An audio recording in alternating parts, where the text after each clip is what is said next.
ces dernières heures, on a assisté également à ces attaques iraniennes de plus en plus précises sur les cibles américaines, israéliennes également, mais aussi également américaines dans tous les pays du Golfe. Une remarque en fait, tout simplement, on a le sentiment que l'Iran frappe moins, mais l'Iran frappe mieux. Et en témoigne peut-être cette photo. Vous allez voir cette image de cet avion américain. Regardez, c'est un AWACS américain complètement détruit après une frappe sur une base de l'Arabie Saoudite, une frappe iranienne en Arabie Saoudite. Je rappelle que cette frappe, elle a également fait 12 blessés, 12 soldats américains qui ont été blessés.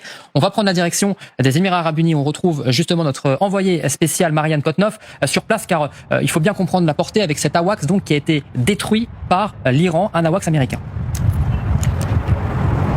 Oui, tout à fait, parce qu'en fait, là, ce qui inquiète les pays du Golfe, c'est que les frappes iraniennes sont moins nombreuses, c'est vrai, mais beaucoup plus précises. Et en témoigne encore ce qui s'est passé tôt ce matin. Il y a eu 2 usines d'aluminium qui ont été visées, une à Bahreïn, et celle de Bahreïn, c'est l'une des plus grosses usines d'aluminium au monde, et puis une en Arabie, et puis une, dans les Émirats Arabes à Abu Dhabi. Et en fait, celle de Bahreïn déjà avait coupé sa production depuis le 15 mars de 20%, et malgré ça, donc, elle a été frappée. Et c'est ce qui inquiète beaucoup ici, parce que les frappes maintenant se dirigent vers des centres stratégiques, vers des intérêts vraiment stratégiques. Notamment, il y a aussi beaucoup de menaces de la part de l'Iran sur des universités américaines dans les pays du Golfe. Il y a aussi les champs pétrolifères, les champs gaziers, et tout ça, bien sûr, ça ne fait que renforcer cette inquiétude ici, parce que si tout ça s'arrête, eh bien, c'est tout le système économique du Golfe qui va vaciller. Et on parlait avec de la population ici, avec également des expatriés français qui nous disaient, en réalité, beaucoup d'emplois sont menacés, parce qu'ici, si vous n'avez pas de visa, si vous n'avez pas de travail, pardon, vous repartez. Les visas s'arrêtent. Et c'est ça aussi qui est dangereux pour les pays du Golfe, c'est que toute l'économie repose là-dessus,